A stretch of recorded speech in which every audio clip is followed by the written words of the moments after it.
Hello and welcome all of you to my YouTube channel economics with excellence. आज की इस video में हम स्टडी करने वाले हैं प्रॉपर्टीज़ ऑफ इंडिफरेंस कर्व। सो सबसे पहले मैं आपको बता दूं कि जो इंडिफरेंस कर्व है वो कौन सी शेप का होता है। तो ओ एक्स एक्सिस पर हम लेंगे A good and O Y axis पर हम लेंगे बी गुड। सो जो इन दोनों के बीच का सब्स्टिट्यूशन है और इस सब्स्टिट्यूशन के कारण हमारे पास एक कर्व बनता है जिसको हम इंडिफरेंस कर्व कहते हैं। ठीक है, तो यही होता है आपका इंडिफरेंस कर्व। तो ये इंडिफरेंस कर्व क्या शो करता है? Various combinations of two goods which gives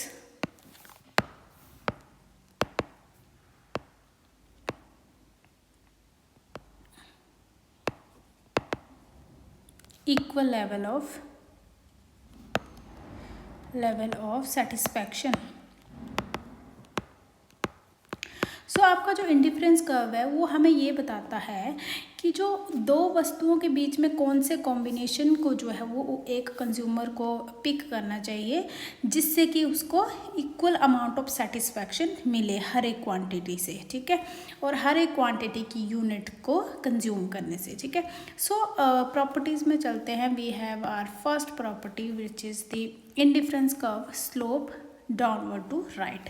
सो इस प्रॉपर्टी को समझने के लिए आपको इंडिफरेंस कर्व की जो स्लोप है वो इस तरह से समझनी पड़ेगी। ठीक है, इंडिफरेंस कर्व की स्लोप ऐसी डाउनवर्ड क्यों होती है, तो यही चीज़ इसमें एक्सप्लेन की गई है। The indifference curve in downward sloping means that when the amount of one good is combination is increase, the amount of the other good is reduce। सो इसमें क्या कहना चाह रहा है कि इंडिफरेंस कर्व की स्लोप डाउनवर्ड स्लोप इसलिए होती है क्योंकि जो एक वस्तु का अमाउंट है, एक वस्तु के जो दो कॉम्बिनेशंस हैं वो इंक्रीज करते हैं और दूसरे जो कॉम्बिनेशन है एक वस्तु के वो डिक्रीज करते हैं। सो यहाँ पर देखिए, जैसे मान लीजिए ये ए गुड है एंड ये बी गुड है। तो अगर आपको ए गुड की कंजम्पशन को इंक्रीज करना है तो आपको बी गुड की जो कंजम्पशन है उसको डिक्रीज करना पड़ेगा। ठीक है, तभी आपको जो है वो equal amount of satisfaction her point पर मिल सकता है इंडिफरेंस कर्व के। तो इसीलिए इसकी जो स्लोप होती है वो डाउनवर्ड स्लोपिंग की होती है। This must be so if the level of satisfaction is to remain the same on an indifference curve। So इसमें क्या है कि जो इंडिफरेंस कर्व पर के हर एक पॉइंट पर जो आपकी सेटिस्फैक्शन लेवल रहती है वो सेम रहती है। चाहे आप यहाँ पर एक्स पॉइंट पर कोई कंज्यूम या कोई कॉम्बिनेशन ले लो या वाई पर ले लो या जेड पर ले लो, तो इन पॉइंट्स पर आप जो भी कॉम्बिनेशन लेते हो हर एक कॉम्बिनेशन से आपको क्या है इक्वल अमाउंट ऑफ सेटिस्फैक्शन मिलेगा। ठीक है, if for instance the amount of x is increased in the combination while the amount of y remain unchanged, the new combination will be preferred to the original one and the two combination will not be therefore lie on the same indifference curve providing more of a commodity given more satisfaction। अब इसमें क्या है कि अगर मान लीजिए कि x commodity का जो अमाउंट है वो इंक्रीज़ हो जाए, उसका जो कॉम्बिनेशन है वो इंक्रीज़ हो जाए और y कमोडिटी का जो कॉम्बिनेशन है वो अनचेंज रह जाए। ठीक है, सो तो जो उससे मिलने वाला जो न्यू कॉम्बिनेशन है उसको प्रेफर किया जाएगा। ठीक है, एंड जब ये टू कॉम्बिनेशंस हैं वो सेम इंडिफरेंस कर्व पर ये लाई कर रहे हैं, जब और ये एक्स कमोडिटी है फॉर एग्जांपल ये वाई कमोडिटी है, जब ये दोनों वस्तुओं के जो कॉम्बिनेशन है वो एक सेम इंडिफरेंस कर्व पर लाई कर रहे हैं, तो यही जो इनकी लाइंग है ए एंड दिस पॉइंट पर, यही आपके जो इंडिफरेंस कर्व की स्लोप है उसको डाउनवर्ड स्लोप बनाती है। ठीक है, नेक्स्ट है आपका indifference curve are convex to the origin. अब इंडिफरेंस कर्व की जो ये शेप है आप देखिए कन्वेक्स शेप की है। ये कन्वेक्स शेप की क्यों है इसके बारे में आज हम पढ़ेंगे। So this property of indifference curve follow that the margin rate of substitution of x and y. So ये जो स्लोप है ये किसके कारण होती है? Margin rate of substitution of x and y के लिए। ठीक है, तो जब भी आपको जैसे वाई कमोडिटी उपभोग करनी है या एक्स कमोडिटी उपभोग करनी है, तो अगर आपको वाई कमोडिटी की ज़्यादा यूनिट परचेज करनी है या उपभोग करनी है तो आपको एक्स कमोडिटी की थोड़ी कम यूनिट जो है वो लेनी पड़ेंगी।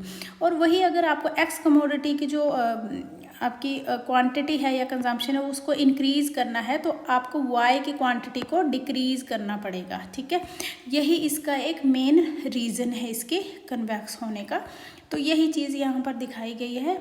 Only a convex indifference curve can mean a diminishing marginal rate of substitution. So जो आपका कन्वेक्स शेप है यही सिर्फ बताता है कि diminishing margin rate of substitution है दो वस्तुओं के बीच में, जो कि हमारी x एंड y है। If the indifference curve was concave to the origin and it would imply that margin rate of substitution of x and y increase as more and more of x was substituted for y। so देखिए अगर ये इस तरह का होता अगर indifference curve, ठीक है, तो अगर ये कॉन्केव शेप का होता तो इसका मतलब ये होता कि आपका जो मार्जिन रेट ऑफ सब्स्टिट्यूशन है जो कि x एंड y के बीच में हो रहा है वो क्या होता, इस्टेब्लिश नहीं हो पाता। अगर इंडिफरेंस कर्व जो है वो कनकेव का होता ओरिजिन से तो मार्जिन रेट ऑफ सब्स्टिट्यूशन जो है वो x फॉर y का इंक्रीज होता, ठीक है। एंड इस तरह का कॉम्बिनेशन जो है वो इसमें संभव नहीं है, इसीलिए जो आपका इंडिफरेंस कर्व है हमेशा कॉन्वेक्स शेप का ही होता है। तो इसमें एक फिगर में आपको इस डायग्राम के माध्यम से आप समझ सकते हैं, यही है फिगर 8.4 आपकी, जो आपको क्या बता रही है, कन्वेक्स शेप बता रही है इंडिफरेंस कर्व की। और ये कन्वेक्स शेप की क्यों होती है, due to the marginal rate of substitution between x and y। Now next है आपका इंडिफरेंस कर्व के not intersect with each other. So इस तरह से जो आपके दो इंडिफरेंस कर्व है वो इस तरह से एक दूसरे के साथ बिल्कुल भी इंटरसेक्ट नहीं हो सकते हैं। इसके पीछे का क्या रीज़न है कि since an indifference curve represent those combination of two commodities which give equal satisfaction to the consumer, the combination represents by point A and C will given the equal satisfaction the consumer because both lies on the same indifference curve। अब यहाँ पर ये वाला indifference curve देखिए, ये दोनों curve क्या कर रहे हैं, आपस में इंटरसेक्ट कर रहे हैं। सबसे पहले आपने IC1 कर्व को देखना है, जो ये वाला कर्व है IC1 कर्व। अब इस पे मैं कोई भी पॉइंट बना देती हूँ, जैसे यहाँ पर C पॉइंट है या यहाँ पर B पॉइंट है, तो इस कर्व पर जो हर एक पॉइंट में बना रही हूँ हर एक कॉम्बिनेशन से मिलने वाली जो सेटिस्फैक्शन है वो इक्वल ही होगी। इसलिए हमारे पास कोई मतलब नहीं रह जाता है कि हम दूसरा इंडिफरेंस कर्व भी यहाँ पर ड्रॉ करें, ठीक है। तो इसीलिए जो ये इंडिफरेंस कर्व है ये कभी भी एक दूसरे के साथ इंटरसेक्ट नहीं हो सकते हैं इन एनी केस, ठीक है। So likewise the combination of B and C will give an equal satisfaction of the consumer both being the on the same indifference curve। क्योंकि आपका जो B पॉइंट है एंड C वाला point है वो एक लेवल की सेटिस्फैक्शन दे रहा है, इसीलिए क्या है इसको इसके जो कॉम्बिनेशन है ये आपको इक्वल सेटिस्फाई करेंगे और हमें IC2 की ज़रूरत नहीं पड़ेगी इसमें।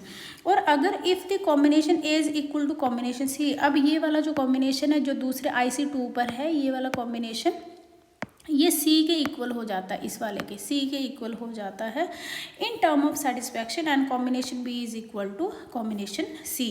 सो अगर कॉम्बिनेशन जो A है वो इक्वल हो जाता है C के एंड कॉम्बिनेशन B जो है वो इक्वल हो जाता है C के, ठीक है। सो इस केस में क्या है कि ये B पर जो मिलने वाली सेटिस्फैक्शन है एंड C पर जो मिलने वाली सेटिस्फैक्शन है वो इक्वल है। इसका मतलब है जो C से मिल रही है सेटिस्फैक्शन वो A के इक्वल है। तो अगर ये तीनों चीज़ें आपस में इक्वल हैं तो एक अलग से इंडिफरेंस कर्व की हमें कोई भी ज़रूरत नहीं पड़ेगी, ठीक है। इसीलिए जो इंडिफरेंस कर्व है वो एक दूसरे को कभी भी इंटरसेक्ट नहीं कर सकते हैं, ठीक है। नाउ नेक्स्ट है कि higher indifference curve shows a higher level of satisfaction, कि जो आपका higher level of indifference curve है वो हायर सेटिस्फैक्शन को आपकी शो करेगा। जो ये IC1 है आपका और IC2 है एंड IC3 है, ठीक है। सो जो ये IC3 वाला कर्व है ये सबसे ज़्यादा सेटिस्फैक्शन को जो है वो शो करेगा, मतलब कि कंज्यूमर इस IC3 पर सबसे ज़्यादा सेटिस्फाई होगा और IC2 पर और IC1 पर IC3 के कंपेयर में ये कम सेटिस्फाई होगा, ठीक है। तो यही चीज़ यहीं पर दी गई है। The combinations which lie on the highest indifference curve will be preferred to the combination which lie on the lower indifference curve। so ये जो इस IC2 के ऊपर जो हायर पॉइंट्स दिए गए हैं, एक रैशनल कंज्यूमर के द्वारा इनको प्रेफरेंस दी जाएगी। इन कॉम्बिनेशन को प्रेफरेंस इसीलिए दी जाएगी क्योंकि ये हायर इंडिफरेंस कर्व पर स्टैब्लिश है और हायर इंडिफरेंस कर्व से कंज्यूमर को हायर सेटिस्फैक्शन मिलेगी। ठीक है, तो वही पॉइंट है जो यहाँ पर दिए गए हैं थ्योरी में आपको। अगर कॉम्बिनेशन जो Q है आपके पास वो हायर सेटिस्फैक्शन को दर्शाता है आपकी, क्योंकि ये Q1 पर है। ठीक है, मतलब कि IC2 पर है ये और ये Q है और ये हाईएस्ट पॉइंट है, इसलिए ये हायर सेटिस्फैक्शन को बता रहा है। एंड जो आपका कॉम्बिनेशन S है, ये वाला है S पॉइंट जो है, ये लोअर इंडिफरेंस कर्व पर है, इसलिए ये लोअर सेटिस्फैक्शन को बता रहा है। सो कॉम्बिनेशन Q जो है वो इंडिफरेंस कर्व 2 पर है, तो कंज्यूमर क्या करेगा, मोर सेटिस्फैक्शन कंज्यूमर को इससे मिलेगी और कंज्यूमर क्या करेगा, इसी कॉम्बिनेशन को जो है वो अपनी कंजम्पशन के लिए चूज़ करेगा। ठीक है, एंड यही चीज़ें इसमें हैं। और इसमें क्या है, both because the combination of Q contain more of both good X and Y, जो ये वाला कॉम्बिनेशन है जो कंज्यूमर चूज़ करेगा वो इसलिए चूज़ करेगा क्योंकि इसमें जो है X एंड Y की जो मात्राएं हैं वो सेम मात्राएं हैं। ठीक है, तो इसको क्या करना है, कंज्यूमर को अपनी सेटिस्फैक्शन को हाई करना है। तो ये एक मेन रीज़न होता है इसके पीछे। ठीक है, so that's all for today. I hope you understand the properties of indifference curve. Thanks for watching my video. Bye bye.